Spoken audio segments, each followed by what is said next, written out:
여러분 안녕하세요.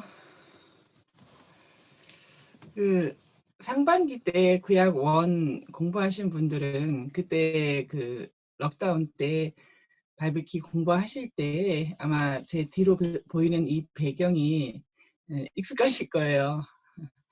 이번에 다시 이렇게 온라인으로 바이블키 5강을 공부하게 되었습니다. 오늘 공부하실 내용은 5강에 있는 잠언인데요. 잠언이 영어로는 proverb라고 합니다. 한번 제가 영어 그 스펠링 한번 보여드릴게요. 그래서 이제 proverbs에서 잠언들 뭐 이렇게 이야기를 할 수가 있습니다. 잠언들에 대해서 공부를 할 텐데요. 그 이제 우리가 성경책마다 읽으면서 그 내용 자체가 있고요. 내용 자체를 공부하는 게 있고 내용이 주는 이제 교훈을 또 공부하게 되지 않습니까? 그래서 교훈을 뭐 한마디로 정리하기는 굉장히 어렵습니다.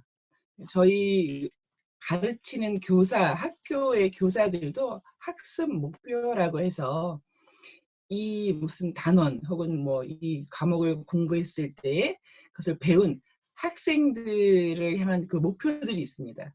그 목표들을 이제 방향이죠. 그 목표들을 향해서 선생님들이 그 책을 이용해서 이제 가르쳐 나가는 거거든요. 그런 식으로 생각했을 때 어, 오늘의 배우실 잠언은 물론이거니와 시편에서도 교훈이 있었는데요. 한번 우리 시편 한번 먼저 보실게요. 시편 페이지 이제 처음 시편 1편을 이렇게 펴보시면요.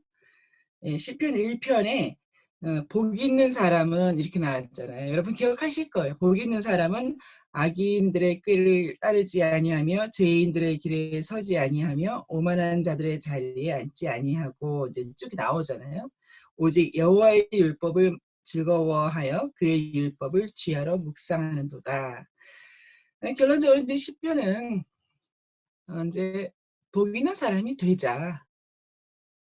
복 있는 사람이 되도록 이제 소원하고 사모하게 하자. 뭐 이렇게 될 거잖아요. 그런 식으로 한다면 잠언은 우리 한번 잠언 한번 펴보세요. 잠언 1장을 이렇게 보시면 잠언 1장에서는 2절에부터 나오거든요. 지혜와 훈계를 알게 하여서 명철의 말씀을 깨닫게 하고 3절에 보니까 지혜롭게 공의롭게 정의롭게 정직하게 행할 일을 행해가는 그런 사람이 되도록 하자. 이제 이렇게 교훈이 될 겁니다. 다시 한번 좀 정리를 해보면 시편은 복 있는 사람, 한마디로 말하면 잠언은 지혜로운 사람. 이제 이렇게 말할 수가 있는 것이죠. 이제 잠언에서는 좀 전에 이제 영어로 프로벌브라고 이제 말씀을 드렸는데요. 그 제목에 대해서는 이제 이렇습니다. 잠언이라고 하는 거, 이렇게 한자로 봤을 때 잠언이라고 하는 것은 바늘로 찌르는 말씀, 뭐 이제 이렇게 생각이 되는 거죠. 그러니까 우리가 이 잠언 말씀을 공부할 때 이제 막 찔림이 올 거라는 거죠. 히브리어는 그 잠언 1장 1절부터 나오는 다윗의 아들 이스라엘의 왕 솔로몬의 잠언이라. 잠언이라 하는 부분이 이제 히브리어로는 미셸레입니다. 이 미셸레는 속담, 격언. 그런데 이제 이 속담, 격언이라고 하는 것이 뭐 이렇게 지식의 유희를 위해서 있는 것은 아니고요. 젊은이들 에게 이제 가르치는 말씀으로 그때 젊은이라고 하는 것은 이제 귀족들의 자제들을 이야기합니다. 솔로몬이 그 지도자가 될 그 자제들을 이제 많이 가르쳤던 것 같습니다. 그래서 어떻게 다스려 가야 하는가. 그래서 이제 리더들에 위한 이제 그런 말씀이라고 할 수 있거든요. 다스릴 때, 다스리는 자로서에 갖춰야 할 교훈, 그들을 가르치는 교훈이 될 수 있겠고요. 영어로는 이제 속담 그렇습니다. 예를 들어서 이제 여기 보면 16장 18절에 보면은 파멸에 앞서 교만이 먼저 오는 것이죠. 멸망이 앞서서 이제 오만한 정신 같은 말인데요. 그러니까 파멸과 멸망이 오기 전에 교만과 이제 오만함이 온다는 거죠. 나의 교만이 왔구나. 그럼 그것이 교만으로 끝나는 것이 아니라 그 뒤에는 파멸과 멸망이 이제 오는 것이죠. 18장 12절도 같이 나와 있습니다. 마찬가지로 이제 파멸이 앞서서 이제 오만한 마음에 오만이 들어오는 것이죠. 들어오는 오만을 얼른 제거해야 되는데 그것을 품고 있는 것이죠. 반대로 영광에 앞서서는 겸손이 있다. 마음의 겸손함을 품고선 그 겸손한 자세, 낮은 자세로 있을 때 그 이후에 영광이 이제 온다. 이제 이런 말들이 이렇게 있는 것입니다. 또 이제 그 잠언에는 이제 이런 말씀도 있습니다. 분노에 대한 것들인데요. 요즘 그 코로나 경계령이 되면서 이제 비즈니스가 어렵잖아요. 또 이제 여러 가지로 이렇게 반복돼야 되는가 이렇게 하면서 여러 가지 뭐 앵거라는 단어가 가끔 나옵니다. 그래서 진짜 국민들이 좀 분노함이 속에서 일어난다. 뭐 꼭 정부를 향한 분노는 아니지만 대상이 참 없죠, 그죠? 대상을 뭐라고 꼭 꼬집어서 하기는 어렵지만 왠지 알 수 없는 분노가 이제 오기도 하는데 관계 속에서도 마찬가지인데요. 여기 보니까 이제 노에 대한 거가 좀 있습니다. 노하기를 속히 하는 자. 노하기를 이제 속히 하는 자가 있다는 거죠. 그들은 이제 어리석은 일을 행하게 되고 또 19절에 보면 노하기를 맹렬히 하는 아주 그냥 뭐 치닫듯이 맹렬히 하는 자에 대한 것이 나오죠. 벌을 받을 것이고 16장 32절에 노하기를 더디하는 자. 그러니까 맨 처음에 있었던 노하기를 속히 하는 자에 반대하죠. 더디하는 자는 용사보다 낫고 자기 마음을 다스리는 자는 성을 빼앗는 자보다 나으니라 라고 나왔습니다. 자기 마음을 다스린다고 할 때 자기 마음이라고 하는 것은 내면적인 감정의 동요, 흥분, 충동, 그중에 이제 분노함이 있는 것이죠. 다스리다라고 하는 것은 온전한 판단력과 이제 평정심을 잃지 않는 것이죠. 그것을 딱 붙들고 있는 것인데 이제 그렇게 하는 사람은 성을 빼앗는 자보다 더 나은 용사다. 이제 이런 말들이 이제 잠언에 나오는 것이죠. 지도자로서 이 노에 대해서 지도자로서 아마 이제 이렇게 해나갈 때 굉장히 분노할 일이 많을 거예요. 그렇죠? 많은 사람들 같이 일을 해가야 되는 지도자들인데요. 이런 말들을 이제 가르치고 있습니다.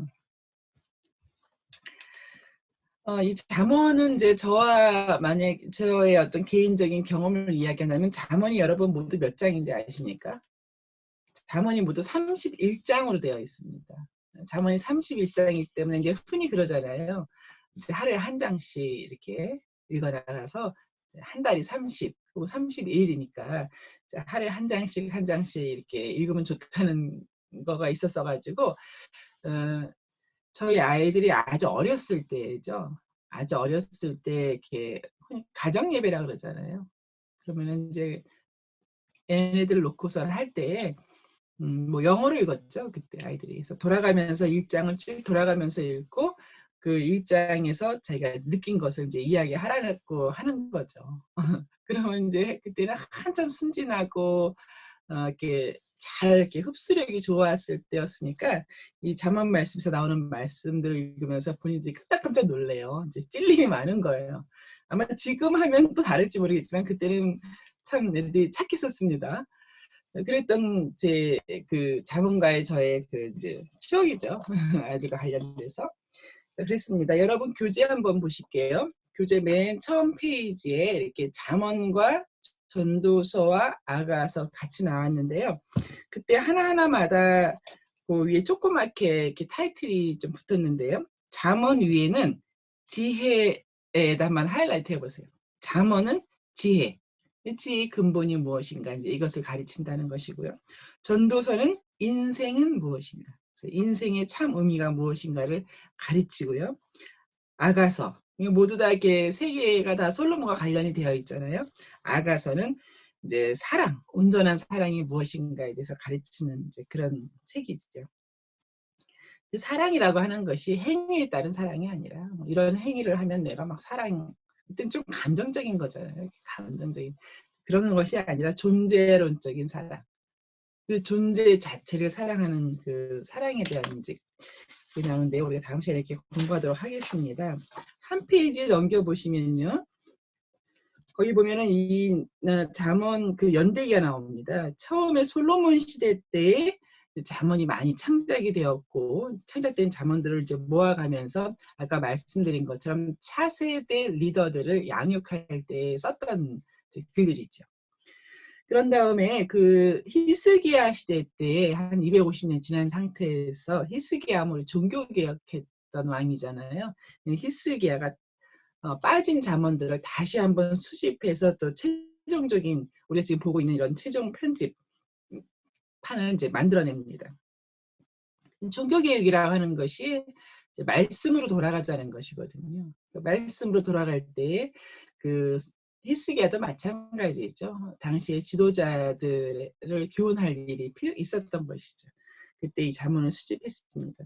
특별히 여러분 그 밑에 있는 그 표가 있을 때 표가 이제 왼쪽에 보면 4단계로 나눠져 있잖아요. 처음에 1장 1절에서 7절이 있고요. 그 다음에 이제 서론적인 교훈이 있고 그 밑에 구체적인 것과 이제 맨 밑에 이렇게 하나 더 추가되어서 있잖아요.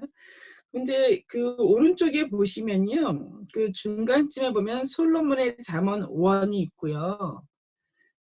지혜 있는 자의 잠언 1, 2가 나오지 않습니까? 그런 다음에 다시 솔로몬의 잠언 2가 나옵니다. 이 솔로몬의 잠언 2를 갖다가 잠언 1에 같이 이렇게 붙여서 놓지 않은 이유는 바로 이 25장에서 29장 솔로몬의 잠언 2가 아까 말씀드린 히스기야 시대 때 더 수집되어서 추가되어서 편집할 때 만들 때 그 부분입니다. 그것을 따로 떼어가지고 25장과 29장으로 이렇게 묶어놓은 곳입니다. 그 부분은 250년이 지난 이후에 히스기야 종교개혁 때에 이제 더 찾아진 잠언들이다. 이제 이렇게 할 수 있는 것이죠. 이제 오른쪽에서 보면 주제가 나오는데요. 가장 큰 주제는 여호와를 경외하는 것이 지식의 근본이다라는 말씀이 있죠, 그죠? 네, 그렇습니다. 지식의 근본이 된다. 목적은 그 바로 밑에 줄에 있습니다. 그 여호와를 경외하는 것이 지식의 근본, 지혜가 되는 것인데요. 그 지혜를 그냥 지혜로만 알고 있는 것이 아니라 그 밑에 줄에 나왔잖아요. 일상생활에 적용하고 내 일상의 그 발걸음들을 이렇게 비춰주는 그런 등불이 되도록 해야 된다. 이제 그런 뜻이 되는 것이죠.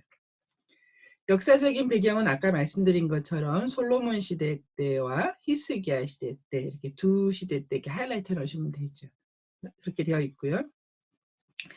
그 다음에 그 맨 밑에 보면은 목적이 분명한 책이라고 되어 있습니다. 그래서 목적이라고 하는 것은 5개의 목적을 여기서 모아놨는데요. 첫 번째는 이제 지혜와 훈계를 먼저 알도록 하고요.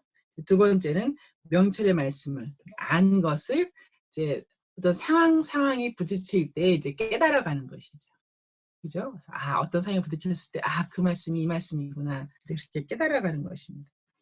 그리하여서 온전한 삶을 살게 하고, 네 번째로는 어리석은 자들로 슬기롭게 이제 하는 것이죠. 가르쳐 나가는 것이죠. 배우지 못해서 그런 거라면 이제 배워지게 하는 것이죠. 마지막으로 5번째는 잠언과 비유와 지혜 있는 자의 말과 그 오묘한 말을 깨닫게 하는 것, 깨닫도록 만드는 것이다. 이제 이렇게 되어 있습니다. 근데 이제 우리 잠언 여러분 많이 보셨죠? 잠언을 이렇게 보시면은 정말 지혜가 얼마나 중요한지. 지혜가 없는 자를 어리석은 자라고 했거든요. 우리가 이렇게 살아보면요, 항상 지혜로울 수 없잖아요. 집에서도 마찬가지입니다. 오히려 부모가 더 어리석은 생각과 어리석은 판단과 이제 그런 것을 할 때도 있잖아요. 아이들보다 못할 때도 있잖아요. 근데 이제 이런 또 공동체 혹은 사역 공동체 가정에서 참 그런 어떤 순간순간에 가족 구성원 누구에게라도 지혜가 있으면 그 가정은 혹은 그 사역 공동체는 좀 소망이 있는 것입니다. 그런데 이제 거기 있는 그 팀이라든가 그 공동체에 아무도 그 지혜가 없고 그 상황에 대해서 지혜로운 자가 없을 때는 이제 그게 총체적인 난관이죠. 그렇습니다. 잠언서는 그래서 아까 제가 잠깐 말씀드렸지만 이렇게 어린아이부터 시작해서 가족 전체가 이 잠언을 읽어가면서 이 지혜에 대해서 알아가고 깨달아가게 하는 것은 굉장한 재산이 된다고 저는 좀 그렇게 생각을 합니다. 잠깐 우리 자문에 대한 거 쭉 공부 좀 이렇게 훑어보시고요. 그리고 책에서는 이제 항상 그 힌트 구절이 적혀 있기 때문에 크게 어려운 것은 없습니다. 제가 한번 쭉 어떻게 내용이 가고 있는지 이제 그것을 좀 보여드리겠습니다. 아까 우리 표 좀 전에 봤던 그 연대기라고 하잖아요. 그 연대기에서 나왔던 것 중에 하나 추가를 하면요. 아까 말씀드릴 때 25장에서 29장까지는 추가적으로 히스기야 때 이제 추가된 내용이라는 그런 말씀을 드렸었잖아요. 그 이제 여러 가지 이제 이유가 있겠지만 이제 근거 구절이 있습니다. 이것도 솔로몬의 잠언이요. 누가 히스기야의 신하들이 편집한 것이라라고 해서 이제 이런 25장 1절에 이런 구절이 있습니다. 그래서 이것은 그때 뒤늦게 편집된 것이구나라고 이제 알 수가 있는 것이었습니다. 저 같이 이제 이제 저희가 교실에서 이렇게 대면에서 공부를 했다면 아마 이 표를 제가 드렸을 것입니다. 근데 지금은 먼저 이것으로 이렇게 보여드릴게요. 하이라이트된 부분들이 있잖아요. 그 저자입니다. 그래서 솔로몬 이름이 3번 나옵니다. 보이시죠? 그래서 솔로몬이 3번 나오고 또 현자들이라고 해서 현자의 뭐 글 뭐 이렇게도 좀 나옵니다. 여기 이제 솔로몬이 여기 있고요. 모두 15개의 강화가 있습니다. 또 여기는 375개의 강화가 있죠. 그리고 여기서는 현자 30개의 교훈과 추가적으로 66개의 교훈이 이렇게 나와 있습니다. 이제 히스기야 시대 때 편찬했다고 하는 솔로몬의 선집이 다시 나오죠. 예, 그리고 저자입니다. 아굴이라고 하는 사람. 이따 보겠지만 아굴은 이방인이었던 것 같습니다. 르무엘의 어머니. 르무엘을 이제 왕인데 사실 르무엘이라고 하는 말 자체가 이제 왕이란 뜻입니다. 그래서 이제 르무엘이 이름이 아닙니다. 그래서 르무엘이 어느 이제 왕인데 이 왕이 어느 왕인지 모르겠는데 이 르무엘이라고 하는 말 자체가 이스라엘 사람으로서의 왕을 가르칠 때 쓰는 말이 아니라 저 아라비아 쪽에서의 그 왕을 쓸 때 이 르무엘이라고 하는 말을 쓰기 때문에 이것도 참 뭐 다 추측이지요. 그래서 이 르무엘의 어머니 이 31장의 이 후반부인데요. 이건 역시 아굴과 마찬가지로 이제 그 시대 때 이렇게 많이 회자되었던 그런 잠언이 아닐까 이제 그렇게 추측을 하는 것이죠. 그 저자에 대한 것이 나왔는데요. 저자 먼저 좀 볼게요. 아까 봤던 것처럼 솔로몬 이름이 3번 나오거든요. 솔로몬의 별명이 여디디아입니다. 하나님의 사랑을 받는 자라고 되어 있죠. 그래서 솔로몬의 잠언이라고 하는 그 말 자체가 3번 정도 나오고 있습니다. 이제 그 책마다 서두에 이렇게 적혀 있는데요. 그래서 1장에서 9장, 그다음에 10장에서 22장, 25장에서 29장 이렇게 서두에 한 번씩 매번 반복되는. 근데 여러분 읽다 보면 이제 3번 나올 거예요. 그때 이렇게 하이라이트 해놓고 한 번 나왔다, 2번 나왔다, 이제 3번 나왔다 이렇게 하실 수 있죠. 잠언에 나오는 그 솔로몬의 잠언은 모두 503개가 기록되어 있습니다. 이것이 뭐 솔로몬의 전부는 아니다. 솔로몬은 훨씬 더 많은 잠언을 이제 지었는데요. 그 중에 이 정도가 되어 있습니다. 솔로몬은 여러분 다 아시죠? 지혜를 구한 사람입니다. 그 지혜를 구하는 것을 하나님께서 무척 기뻐하셨다고 되어 있죠. 예, 그렇습니다. 하나님께서는 지혜가 없는 것을 물론 지혜 없는 것을 탓하시지만 지혜 없음에도 구하지 않는 것은 이제 그거는 정말 안 되는 것이죠. 솔로몬은 지혜를 구했습니다. 우리도 마찬가지죠. 지혜를 구하는 자가 됐고 하나님께서는 기쁘게 생각하시고 이쁘게 보시고 지혜를 주셨다고 했죠. 이것은 이제 우리가 우리 이 부분을 보면서 여러분 이제 어려운 때 만났을 때 사실 그 어려움이 어려운 이유는 지혜가 없어서 그런 거잖아요. 어떤 상황을 이렇게 맞닥뜨렸을 때에 그 상황이 막 총체적인 위기로 보이고 하는 이유는 지혜가 없으니까 그 해결할 지혜가 없어서 그런 거잖아요. 그러니까 지혜를 구해야 된다는 것이죠. 그 지혜를 이제 솔로몬의 같은 경우는 심히 많이 주었다. 이제 이런 표현이 있죠. 그래서 넓은 마음이라고 하는 것은 understanding, 총명과 관련된 마음인데요. 바닷가에 모래같이 이제 마음을 주셨다는 말이죠. 그리고 그의 지혜가 이제 굉장히 뛰어났다. 이제 이런 표현들이 있죠. 그래서 사방에서 와서 솔로몬의 지혜를 배우러 왔었다. 이제 그런 내용들입니다. 솔로몬은 아까 이제 500여 가지가 잠언에 기록되어 있지만요. 3,000가지, 3,000개가 넘는 잠언을 기록했다고 이제 되어 있죠. 11기 상해, 여러분 뭐 공부하신 지 좀 오래됐지만 그때 있고요.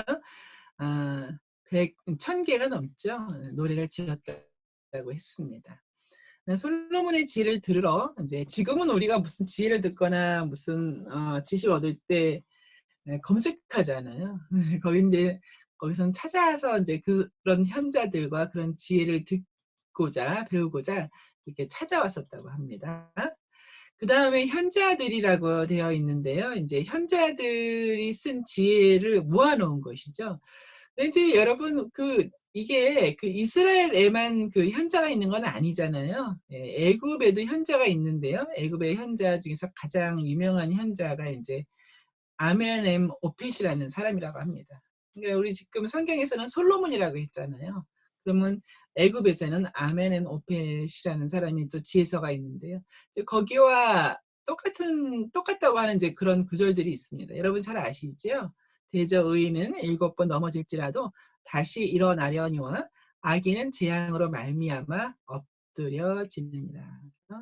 어떤 지혜라든가 이런 거, 삶에서의 지혜라든가 이런 것들이 이렇게 공통적으로 당연하죠. 공통적으로 쉐어되는 부분이 있다는 것이죠. 아까 잠깐 말씀드린 아굴인데요. 이제 아굴은 이제 이방 사람으로 추측이 되는데요. 이제 아굴이 지은 것 중에서 여러분 이것도 많이 아시죠? 나를 여기 8절에 보면은 나를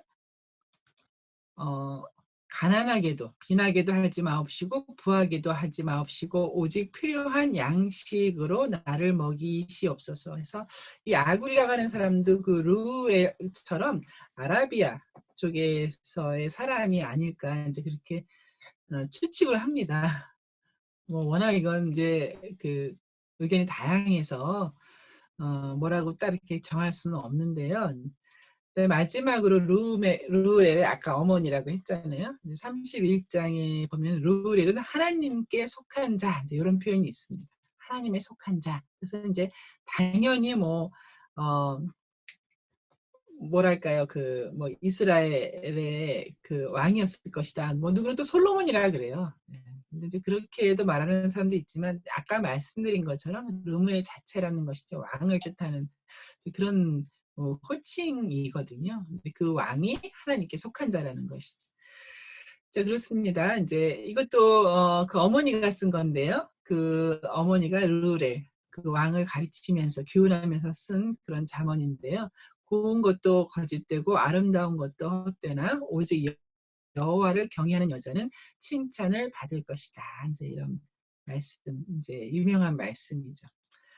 자, 이렇습니다. 아까 여러분 그 교재에서 봤던 바로 그 부분이죠. 모두 4개로 나눠져 있고요. 그 첫 번째가 서론 부분, 그리고 이제 서론적 교훈이 있고요. 뭐 다시 한번 조금 뭐 말씀드린다면은 그죠, 이 부분이죠. 그 히스기야 왕 때에 다시 편집된 추가된 그런 부분이 있다. 이제 이렇게 될 수 있죠. 자, 그렇습니다.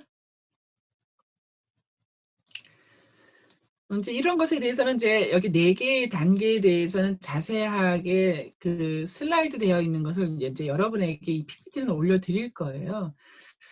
일단 근데 처음 거는 한번 볼게요. 처음 거는 잠언 1장 1절이죠. 다윗의 아들 솔로몬의 다윗의 아들 이스라엘의 왕 솔로몬 이렇게 되어 있죠. 솔로몬을 이렇게 설명하는 것이 2가지인 거죠. 다윗의 아들이고 그는 이스라엘의 왕이다. 그래서 저자가 누구인지를 밝히고 있는 것이죠. 이 목적은 그 젊은이들을 가르치기 위하여서 가르쳐 가면서 했던 글인데요. 이 젊은이라고 하는 것이 이제 차세대 리더들이다. 우리 자녀들이 될 수 있는 거죠. 그래서 차세대 리더들이 잠언을 통해서 이제 지혜를 얻도록 하기 위하여서 그렇게 한 것이죠. 여러분 우리 7절 말씀 잘 아시죠? 예. 여호와를 경외하는 것이 모든 지혜와 지식의 근본이자 목표이다라고 이제 정확하게 말을 하고 있죠. 이제 그거 잠깐 볼게요. 7절 말씀입니다. 네, 여호와를 경외하는 것이 지식의 근본이다. 근본이라는 것이죠. 거기서 미련한 자는 지혜와 훈계가 나왔거든요. 이제 훈계라고 하는 것은 디스플린입니다. 신약 시대 때 예수님의 제자들을 우리가 이제 disciple이라고 하거든요. 훈계를 받은 사람이죠. 예수님께 훈계를 받은 사람들을 disciple이라고 합니다. 훈계 받은 자를 이제 제자라고 이야기하잖아요. 이제 그런 표현입니다. 이 훈계가 막 징계하고 뭐 그런 쪽보다도 배운 사람들인 것이죠. 똑같은 이제 핵심 구절 중에 하나인데요. 여호와를 경외하는 것이 지혜의 근본이고 명철이라는 말이 나오거든요. 명철은 이제 understanding, 이해하는 마음. 네, 이제 그것이 명철이다, understanding이다 이제 표현이 되어 있는데요. 이렇게 지혜와 이제 그 여호와를 경외하지 않는 사람도 되게 지혜로워 보일 때가 있잖아요. 여러분 뭐 그렇고 그렇죠. 사람은 기본적으로 일단 지혜가 있는데요. 이제 우리는 좀 이런 거를 생각할 수 있습니다. 지혜와 꾀는 다르잖아요. 지혜와 꾀는 다르죠. 그래서 지혜와 내가 지금 하나님이 주신 지혜에 따라서 행하고 있구나. 아니면 내가 지금 무엇인가 내가 얻고자 하는 것을 위하여서 혹은 피하기 위해서 내가 꾀를 부리는구나. 이제 이건 다르잖아요. 그래서 꾀하고 지혜는 다르다. 이 말씀은 욥기에도 있습니다. 욥기에서 보면은 같은 말이잖아요. 그죠? 주를 경외함이 지혜요. 그다음에 무엇이 명철인지에 대해서 같은 말이죠. 그래서 우리가 욥기서를 이제 우리가 욥기 우리 그때 뭐 공부할 때 욥기를 지혜서라고 말한다라는 부분도 있었잖아요. 이제 그런 의미입니다. 굉장한 사람이죠. 예. 욥기 우리 지난번에 얘기할 때 욥의 연대는 참 말하기 어렵지만 창세기 아브라함 이전 사람일 수도 있다고 우리 이야기했었잖아요. 굉장히 뭐 하나님을 정말로 하나님께서 자랑할 만한 그런 사람이었는지 욥의 그 자체의 내용은 너무 그 논쟁이 계속되니까 저희한테 어려웠지만 지혜자임에는 이제 틀림이 없습니다. 아까 말씀드린 것 중에서 그 지혜를 그 어떤 지식의 유희 알고 깨닫는 것으로 끝나는 것이 아니라 그것을 삶에 이렇게 구체적으로 적용을 시켜야 되는 그런 부분이 있었잖아요. 이것이 모두 다 그 구체적인 잠언들이 다루는 주제들입니다. 네, 그래서 이 주제들에 대해서 이게 다 우리 삶 속에서 이제 있는 것들이잖아요. 그래서 이런 삶들에 대해서 참 지혜, 하나님을 경외함으로써 알아지는, 깨달아지는 그 지혜는 무엇인가 우리가 반드시 알아야죠. 그렇죠? 네, 그렇습니다. 이 중에서 하나 이제 말에 관한 게 있는데 말에 대한 거 여기는 이제 한담이라고 되어 있거든요. 이제 그 말에 대한 거 한번 이제 좀 보겠습니다. 이제 이거 사실 프린트물로 있습니다. 네, 프린트물로 있는데 이제 뭐 여러분하고 그냥 나눠볼게요. 여기서 말에 관한 것에 관련된 게 이렇게 혀, 네, 혀가 있고요. 말, 입 이제 이렇게 되어 있죠. 이거 모두 합하면 뭐 한 160개 이상 되지 않을까요? 굉장히 많이 30장인데 160회 이상 혀, 말, 입 이제 이런 것에 대한 것이 나오는 거죠. 잠언은 혀, 말, 입에 대해서 굉장히 많이 가르치고 있습니다. 이제 혀에 대한 것은 여러분 잘 아시는 말씀일 수도 있는데요. 이제 이런 자, 혀에 대한 거는 이제 이런 부분이 있는 것이죠. 온순한 혀가 있고 혀 중에서 이제 폐악한 혀가 있다는 거죠. 그래서 온순한 혀는 생명나무, 생명을 누리게 하고 생명이 들어오게 하지만 폐악한 혀는 그 마음을 이제 상하게 만든다는 것이죠. 그죠? 그 다음에 이제 유순한 대답도 말이죠. 유순한 말, 유순한 대답은 분노를 쉬게 하지만 과격한 말은 노를 격동시킨다. 음, 가정에서 온순한 혀, 유순한 대답이 많으면 참 좋은 거예요. 또 이제 말이 많으면 허물을 면하기 어려우나 그 입술을 제어하는 자는 지혜가 있네. 입술을 제어한다고 하는 게 이제 말을 안 하는 건 아니죠. 뭐 안 하는 게 물론 말이 많으면 허물을 면하기 어렵지만 그렇다고 해서 입술을 제어한다고 해서 뭐 무조건 말 안 하고 가만 뭐 말 안 하면 중간은 간다는 말이 있지만 이제 그 컨텐츠가 중요하잖아요. 어떤 말을 하느냐가 중요하죠. 입술을 어떤 말을 해야 될지, 어떤 말은 하지 말아야 될지 그렇게 제어하는 자는 지혜가 있는 자다. 이제 이렇게 되어 있습니다. 말에 대한 건데요. 그 프린트물에 이 161개에 대한 그것이 쭉 기록되어 있는데요. 저는 가끔 읽습니다. 굉장히 많이 찔리지요. 바늘로 찌르는 듯한 잠언들이죠. 아까 보셨던 이제 것 중에서 중간에 있는 건데요. 구체적인 잠언들에 대한 내용인데요. 제가 이것은 뭐 일일이 다 여기 있는 하나, 둘, 셋, 넷, 다섯 개, 여섯 개에 대해서 이제 따로 다 보지는 않고요. 이제 요 슬라이드 네 개를 이렇게 모아놨는데요. 이거 하나하나 다 그 슬라이드로 되어 있습니다.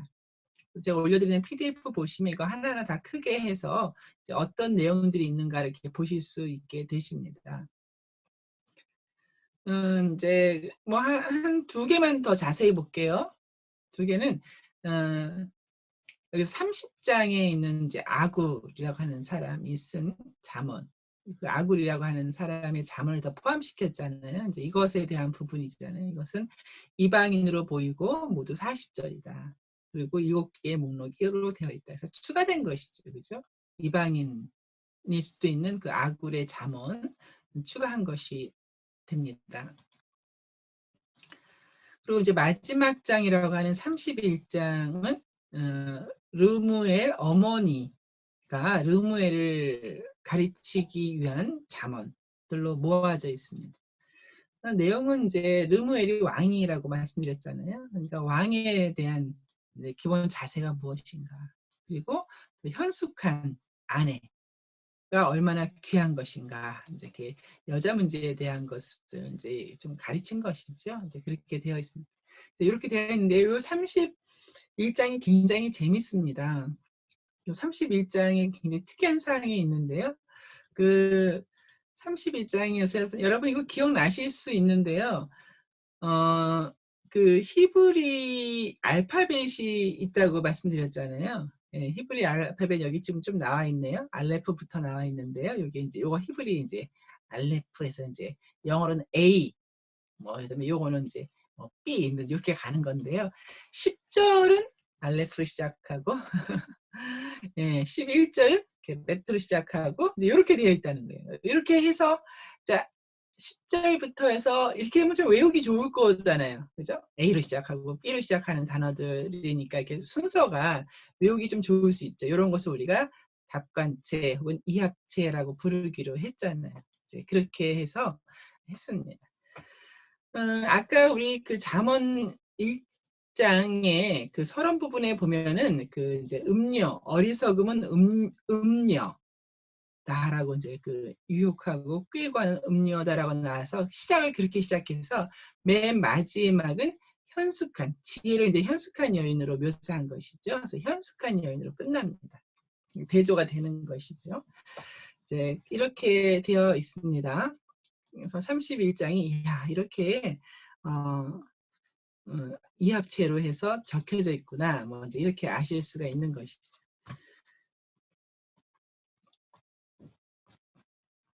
자, 뭐 여기까지 보시고 그 다음에 좀 책 좀 잠깐 보도록 하겠습니다. 예, 이제 잠깐 보실게요. 처음에 01 첫 1주차라고 할 수 있죠. 첫 1일차 첫째 날 거 01보면 지혜의 유익이라고 제목이 되어 있으시죠?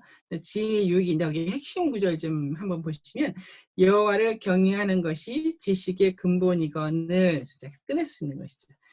그럼에도 불구하고 미련한 자는 지혜와 훈계를 멸시하느니라. 이제 그렇게 되어 있습니다. 그래서 벌써 경외한다는 단어, 경외하는 것이 이제 지식의 근본이다라고 되어 있고요. 그 밑에 쭉 내려왔을 때 이렇게 단락별로 쭉 되어 있잖아요. 그 단락별로 되어 있는 것에서 보면은 두 가지 길이 나와 있습니다. 그래서 세 번째 보니까 어리석은 길. 길은 이제 사람이 가는 길을 이야기하는 거잖아요. 인생의 발걸음을 이야기하는데요. 그 밑에는 선한 길, 그러니까 어리석은 길가 있고 이제 선한 길이 있는 거죠. 그 길에 들어선 거예요. 어리석은 길에 들어선 자는 돌이켜서 나와야 된다는 얘기죠. 선한 길로 이제 인도하는 그런 잠언들이라고 하는 그 이야기입니다. 자, 그다음에 오른쪽에 보시면요. 오른쪽에서 뭐 거기 있는 힌트대로 쭉 써가시면 되고요. 읽으시면 되고요. 오른쪽에 말씀과 삶에서는요. 거기서 첫 줄에 보니까 지혜와 행복의 길, 행복이라는 말이 나왔죠. 네. 네. 지혜와 행복은 같이 갑니다. 지혜가 없이 오는 행복은 이제 순식간에 사라질 때가 많죠. 상황이 바뀌면 또 그 상황에 따라서 행복과 불행이 이제 오고 가죠. 그런 것이 아니라 참 지혜자의 기쁜 행복이 같이 가는 것이죠. 지혜를 깨닫는 자는 행복한 길로 가는 것이다. 같이 있습니다.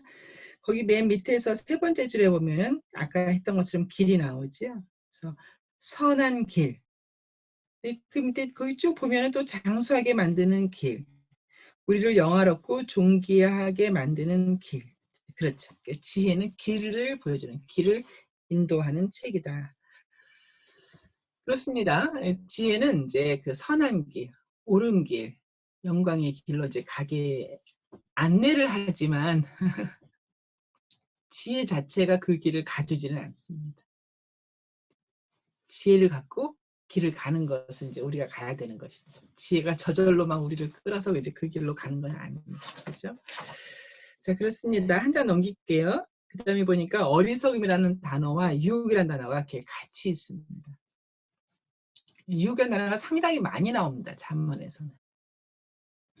리더들에게 있어서 굉장히 위험한 것들이 여러 개 있을 수 있잖아요. 뭐 욕심도 있고 다 이렇게 여러 가지 있을 수 있는데 유혹이라고 하는 것이 그 리더가 됐을 때 참 유혹이라고 하는 부분이 잘 훈계, 디스플레인 되지 않으면 이것이 굉장히 위험한 것이죠. 어리석음의 유혹이라고 하는 것이죠. 어리석은 길로 가는 건데요. 거기서 보면은 그 어리석음에 대해서 핵심 구절에 보면은 음녀에게, 그죠? 이방 여인에게 이제 그런 말이 나왔죠. 어리석음을 음녀, 혹은 이방 여인 이렇게 비유하고 있습니다. 거기 이렇게 단락별로 쭉 나온 것에서 보면 첫 번째 보면요. 정결한 결혼 생활에 대한 교훈이라고 나와 있잖아요. 네, 결혼 생활에 대한 교훈인데요. 이제 그 관계잖아요. 관계, 결혼 생활, 뭐 이제 가족 간의 관계. 우리가 사람은 다 관계로 이어져 있잖아요. 그죠? 그 관계에 대한 것인데 이 관계라고 하는 것이 이제 이 잠언 내용을 쭉 보면은 관계라고 하는 것은 굉장히 깨지기 쉬운 것이구나라는 것을 알 수 있습니다. 관계는 세우기는 오래 걸려도 깨지기 쉬운 그것이 바로 관계죠. 조심해야죠. 신중해야 된다는 것이죠. 그래서 함부로 대해서 함부로 대해도 되는 해도 되는 것이 아니라는 것이죠. 관계를 깨고 싶으면 함부로 하면 되는 것이죠. 관계를 조심해서 이어가야 된다는 것이죠. 그런 관계를 이제 깨는 그 신중하게 다루지 못하는 그것이 바로 음행이라고 나와 있는 거죠. 음행은 뭐 관계를 깨는 데 있어서 아주 그냥 제일 첫 번째로 제일 위험한 요소죠. 그렇습니다. 그 내용에 대해서 쭉 공부하실 수 있고요. 거기 말씀과 삶에서 보면요. 젊은이들에게 가장 떨쳐버리기 힘든 유혹은 이제 여기서는 성적인 유혹이다라고 이야기를 했습니다. 네.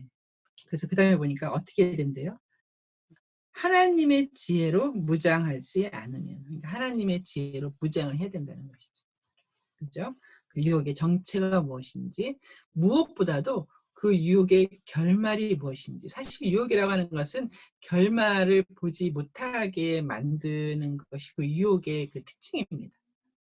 거기 보면 잘 나와 있죠. 그 밑에 줄을 쭉 내려가 보면은 이런 것들은 당장은 어떻대요? 달콤한 것이죠. 당장에다 이렇게 동그라미 한번 해놔 보시죠. 유혹의 특징은 당장만 보게 만들죠. 그런데 그 밑에 줄에 보니까 뭐래요? 결국은. 결국에도 한번 동그라미 해보세요. 그러니까 유혹의 본질은 당장을 보게 하는 것이죠. 그러나 지혜는 결국을 보게 합니다. 그것이 차이죠. 지혜는 결국을 보기 때문에 당장의 일들을 다스려가죠. 그러나 그 어리석음은 당장을 보기 때문에 자기가 생각하는 그 결론대로 가지를 않죠. 자기가 막 추측했던 식으로 굉장히 중요합니다. 그래서 결국은 하나님이 말씀하시는 늘 결국은 하나님께서 그 원하시는 열매 맺는 삶, 영광으로 가려면 결국은 그것을 보게 만드는 지혜가 반드시 있어야 됩니다.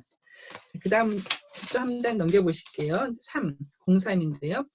그 솔로몬의 그 이 잠언이라고 하는 거가 지혜라고 하는 게요. 이렇게 두 개 이렇게 반대되는 것을 같이 써놓으면 더 잘 배우잖아요. 그래서 대조적인 잠언들이 있습니다. 일부러 그렇게 한 것이죠. 그래야 더 금방 깨닫게 만드니까요. 핵심 구절에서도 이제 그렇게 되어 있는데요. 지혜로운 자와 동행하면 지혜를 얻고 미련한 자와 사귀면 이제 해를 받는다.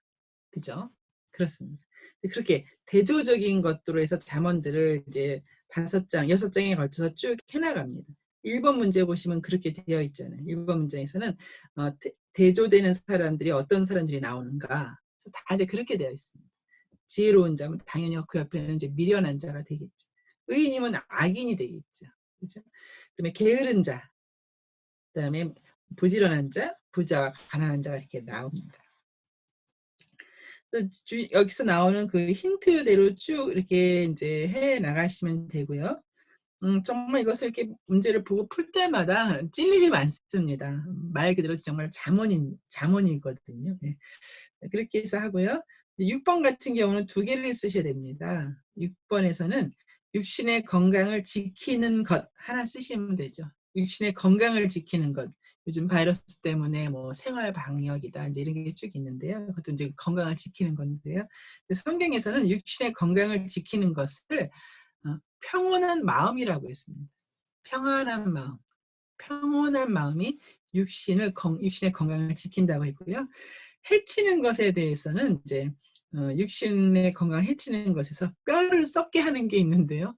뼈를 썩게 하는 것이 거기서는 시기, 질투와 시기는 뼈를 썩게 한다고 이제 그렇게 되어 있습니다. 리더들도 아마 질투와 시기가 뭐 극심할 수 있는 것 같습니다. 시기는 뼈를 썩게 한다 이렇게 되어 있죠. 그렇습니다. 하나 더 넘길게요. 4번 걸음을 인도하시는 여호와. 그래서 16장에서 18장까지 나와 있는데요. 거의 핵심 구절 보실게요. 너의 행사를 여호와께 맡기라. 그리하면 내가 경영하는 것이 이루어지리라 라고 되어 있잖아요. 그죠? 근데 이제 여러분 제비 뽑는 거 좀 성경에 나오죠. 여기 지금 16장 3절인데요. 16장 33절 말씀이 또 이거 이제 이와 비슷하게 되는데 한번 보실게요. 16장 33절 말씀. 뭐 찾으시기에 좀 시간이 걸리시겠지만 16장 33절 이렇게 되어 있습니다. 제비는 사람이 뽑으나 제비가 사람이 뽑잖아요. 그래서 모든 일을 작정하기는 여호와께 있느니라. 그렇죠. 제비 뽑는 거는 우리가 뭐가 뽑힐지 모르는 거라는 거잖아요. 뭐가 뽑힐지 모르고 뽑지만 이미 그것은 누가 작정하셨대요? 하나님이 작정하셨다는 거죠.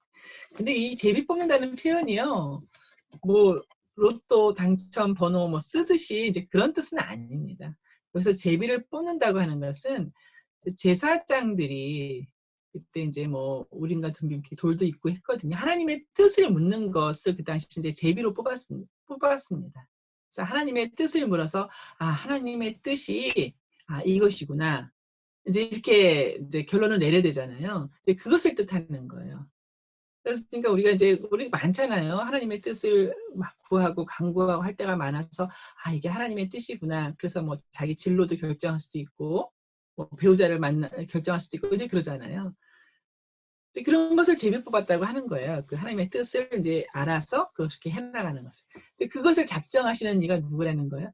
네, 그것을 미리 작정하시는 이는 하나님이시라는 것이죠. 그렇습니다. 이제 그런 말들이 여기서 이제 그렇게 걸음을 인도하시는 여호와다라는 말씀입니다. 그래서 1번 문제에 보면은 주권자가 누구의 우리의 주권자라고 되어 있잖아요. 우리 삶의 모든 주권자가 이제 하나님이십니다. 뭐 내가 제비를 뽑은 것 같고 하더라도 하나님이 우리의 인생의 주권자라고 하는 것이죠. 자, 그렇습니다. 크게 어려움은 없고요. 이제 5번 한 페이지 더 넘겨서 5번으로 이제 가실게요. 하나님이 기뻐하시는 정의가 무엇인가? 이제 하나님이 무엇을 기뻐하시는지, 하나님이 무엇을 미워하시는지, 하나님이 무엇을 어떻게 이제 뭐 긍휼히 여기시는지, 심판하시는지 우리가 하나님을 경외하고 하나님을 알아야 되는 것이죠. 하나님을 힘써 알아야 됩니다. 그래서 하나님이 기뻐하시는 정의가 무엇인지를 이제 알아야 된다는 것이죠. 지도자들은 하나님이 기뻐하시는 정의가 무엇인지를 알아야 된다는 거예요. 자기의 정의는 이제 안 된다는 것이죠. 그 내용들에 대한 것이 쭉 나옵니다. 특별히 이제 뭐 가난한 자, 뭐 이제 하나님의 정의죠. 가난한 자에 대한 우리 흔히 성경에서 고아와 과부 이런 얘기 나오는데요. 이제 그런 내용들이 쭉 나옵니다. 하나님 미워하시는 거 5번에 보시면 하나님께서 미워하시는 것이 있다는 것이죠. 하나님께서 미워하시는 것이 있다는 거예요. 근데 그것을 모르고 자꾸 행하면 안 되는데요. 뭐 여러분 아시지만 이제 그 속이는 저울과 추를 하나님께서 미워하신다고 했거든요. 그런 것들이 쭉 나오는 것이죠. 그 다음에요. 하나 더 넘겨서요. 이제 현자들의 말씀, 아까 그 현자라고 하는 게 나왔었잖아요. 그 현자들의 말을 이제 모아놓은 곳이 있습니다.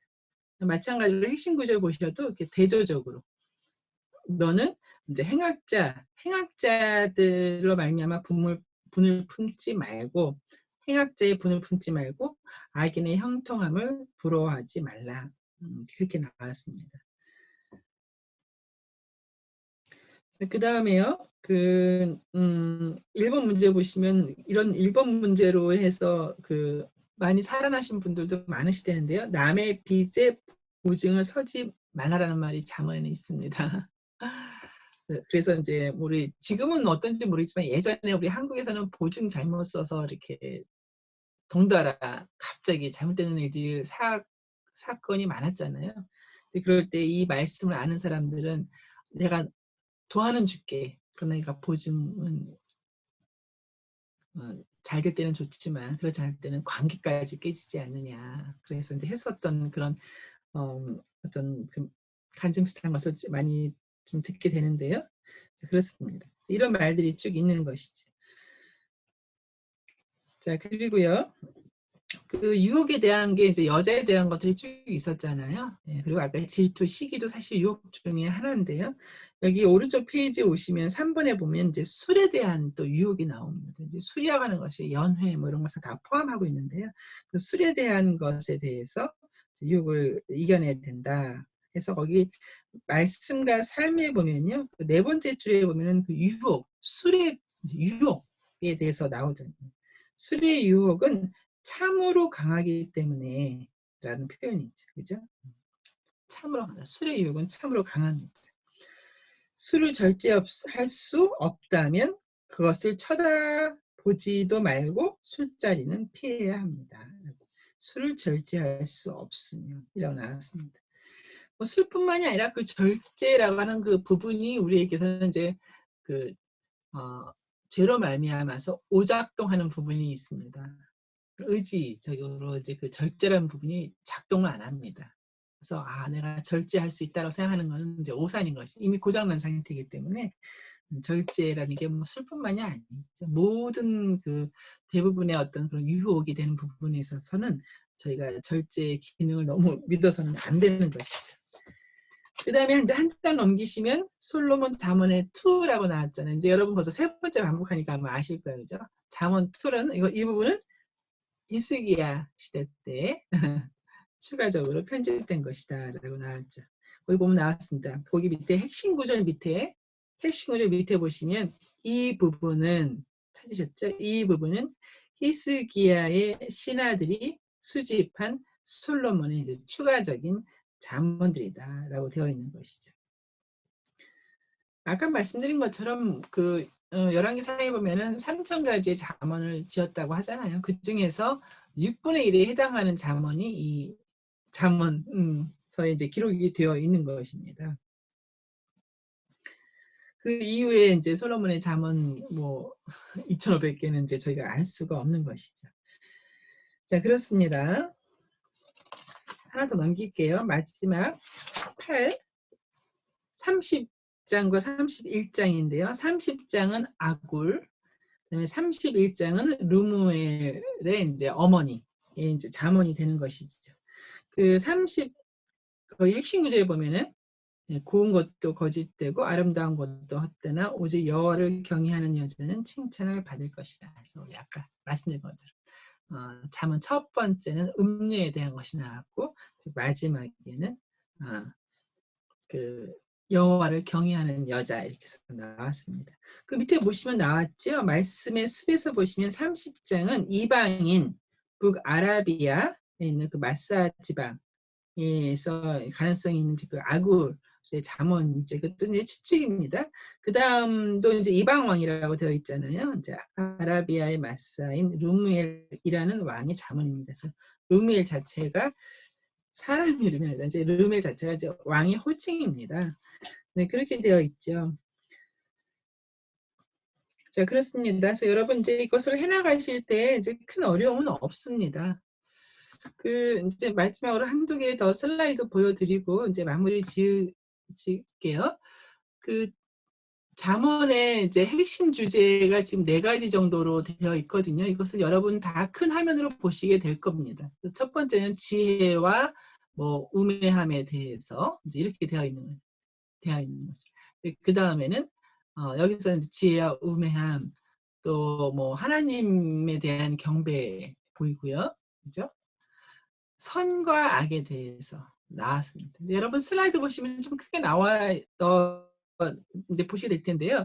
선과 악에 대해서 선을 행한다는 말이 있고요. 이제 악을 행한다는 말이 있는 거예요. 그러니까 선을 행해 가면서 선을 배워 가거든요. 그러니까 자꾸 선한 일, 선한 사업, 선한 사역을 해 가면서 무엇이 선한 건지를 이제 알아가거든요. 가만히 있으면서 내가 선해지는 게 아니라 선을 행해 가면서 선을 알아가는 것이죠. 자, 그렇습니다. 여기 이제 4번째로는 교만, 겸손과 교만. 아까 좀 먼저 봤었잖아요. 그죠? 패망과 멸망이 오기 전에 먼저 내 마음 안에 교만과 오만이 먼저 들어온다는 것이죠. 얼른 떨쳐버려야 된다는 것이죠. 그죠? 그랬던 이 주제에 대해서 여러분 슬라이드 보시면서 이 내용 이렇게 좀 자세히 보시면 될 것 같습니다. 이제 잠언에 대한 그 가치는 이렇게 되어 있습니다. 인생에서 실제적인, 가장 실천적으로 인생을 어떻게 이제 영위에 가야 하는가에 대한 이제 구체적인, 아주 구체적이었잖아요. 이제 그런 실제적이고 굉장히 구체적인 이제 그런 가르침들이다. 그래서 매일의 일상이죠, 하잖아요. 매일의 생활에서 뭐 엄청나게 여러 가지들에 부딪히잖아요. 그것을 갖다가 저희가 그냥 아무 지침이 없이 이렇게 살아가는 게 아니라 잠언 말씀을 통하여서 지혜의 말씀대로 살아가야 된다는 것이죠. 관계 속에서 어떻게, 그러니까 이게 이렇게 잠언은 어떻게 살아가야 하는지, 그러니까 왜 살아가야 되는지 뭐 이런 것은 잘 없습니다. 이거는 뭐 교리책도 아니고 실생활에 대한 것들은 어떻게 그때 어떻게 살아가야 되는지에 대한 것이 이제 많이 가르치죠. 우리 잠언 이렇게 이번에 다시 한번 저도 공부해 보니까 야 이거 진짜 뭐 저희들도 물론이거니와 젊은 아이들도 어떻게 살아가야 하는지에 대한 이 하나님 말씀을 구체적으로 좀 가르치고 배워야 되지 않을까 이제 이런 생각을 했습니다. 신약의 잠언이라고 하는 것이 야고보서죠. 야고보서 행함이 없는 믿음은 죽은 믿음이라 해서 행함을 많이 강조했잖아요. 이제 그런 것과 일맥상통합니다. 그러니까 모든 나라, 모든 민족이 이런 지혜를 구하지요. 그런 지혜가 이제 이렇게 내려옵니다. 여러 세대를 거치면서 이스라엘에는 이제 잠언이 있는 것이죠. 중국에는 이제 사자성어가 있습니다. 중국 사자성어가 뭐 굉장히 많더라고요. 얘기 들어보니까요. 그러면은 이제 한국에는 무엇이 있는가 이제 이것은 제 생각인데 한국에는 이제 속담이 있습니다. 근데 한국의 속담 여기 오니까 거진 들을 일이 없잖아요. 그래서 많이 이제 잃어버렸는데 여러분 속담 많습니다. 계란으로 바위치기. 구슬이 서말리아도 꿰어야 법이다. 그런 거 있잖아요. 그죠? 거미도 줄을 쳐야 벌레를 잡는다. 여러분 들어보신 것도 있고 뭐 안 들어보신 것도 있고 머리 쓰는 갓 있잖아요. 갓 쓰고 자전거 타는 격이다. 그러니까 상황에 전혀 어울리지 않거나 뭐 차림새가 뭐 엉뚱한 거. 간에 붙었다, 쓸개 붙었다 한다. 뭐 예, 간에 기별도 안 간다. 이런 것들이 있잖아요. 그죠? 예. 그럼 이제 한국에는 잠언 속담들이 뭐 가물에 콩나듯 한다. 이제 그런 거 참 좋은 그 속담들이잖아요. 예, 가는 말이 고와야 오는 말이 곱다. 이런 건 굉장히 중요한 건데 이런 것을 이제 이렇게 여기 와서 살다 보니까 이런 것들을 참 많이 이런 중요한 교훈들을 많이 모르게 된 것 같습니다. 네, 그렇습니다. 어, 이제 이렇게 결론은 이렇게 되어 있습니다. 결론은 이제 가운데 부분에 보면은 일상 이제 생활 속에서 생활이라고 하는 단어가 들어가는 거죠. 일상 생활 속에서 하나님을 어떻게 경외하며 살 것인가 이제 그렇게 되어 있죠. 그죠? 배우는 자세가 중요하죠. 이제 겸손하게 그 말씀을 배워가면서 하는 것이죠. 그래서 이제 예수님이란 말씀이 나왔거든요. 여러분, 근데 이 솔로몬이 이렇게 많은 3,000개의 그 지혜를 잠언을 썼다 이렇게 하지만 솔로몬 여러분 어떤지 아시죠? 예. 그 솔로몬이 그렇게 이방 여자들을 뭐 많이 사랑하고 이제 그렇기 때문에 나라가 둘로 쪼개지잖아요. 하나님께서 그렇게 말씀하셨잖아요. 나라가 둘로 쪼개질 것이다. 그래서 솔로몬 바로 이후에 북이스라엘과 남유다로 쪼개지잖아요. 그러니까 정말 아이러니하죠. 이렇게 엄청난 지혜를 가진 사람이 이제 그렇게 뭐 그런 죄가 어디 있어요? 나라를 둘로 쪼개게 만드는 그런 죄를 범했잖아요. 그죠? 이제 그런 부분이 굉장히 이제 어, 저희로서 이해가 안 가는 부분인데요. 한번 이제 저는 이렇게 결론을 내봤어요. 이제 이렇게 뭐 저는 이것은 제 결론입니다. 그래서 지혜라고 하는 것이 이제 하나님 나라를 이제 우리 신약 시대니까 하나님 나라를 누리는 지혜가 있어야 되는 건데 그 하나님 나라를 누리는 지혜라고 하는 것은 첫 번째 하나님을 알아야 되는 것이고요. 여기서 안다고 하는 것은 하나님과 이제 관계 맺는 것이죠. 인생의 나의 주관자로 하나님을 경외해가는 것이죠. 그리고 이제 두 번째는 이제 사람을 알아야 되는 것이죠. 솔로몬도 이 부분을 좀 몰랐던 것 같아요.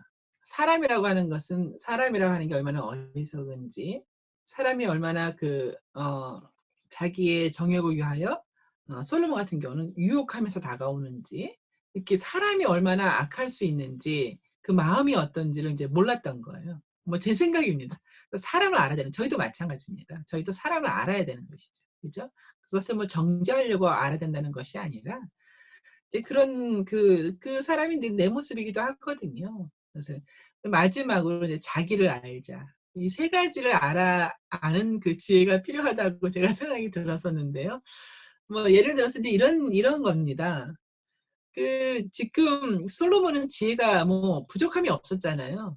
엄청난 지혜였잖아요. 근데 그 유혹을 이기지 못했던 거죠. 그 유혹하는 거는 사람이 유혹을 했는데 그 사람을 알지 못했고 그 이방 여인들이라고 하는 그들이라고 하는 게 정말 어떠한 그 나와의 관계에서 어떠한 영향을 미치는 사람들인지를 알지 못했고 또 자기를 몰랐죠.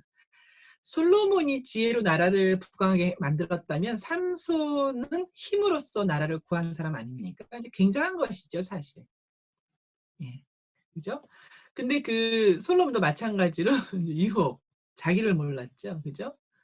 그다음에 다윗은 그 마음의 중심이 여호와께서 보시기에 그 합당한 자였는데도 불구하고 유혹이었잖아요. 이제 이 유혹이라고 하는 것을 넘어서지 못했던 것이잖아요. 그래서 이런 걸 보면서 사람 이제 지혜라고 하는 것은 하나님을 알고 또 사람이 어떠한 존재인가를 알고 그리고 자기가 얼마나 연약한 존재인가 그것을 알아야지 이게 하나님 나라를 누려가는 지혜가 아닌가라고 이제 제가 생각을 했는데요. 이것은 다 제 생각입니다.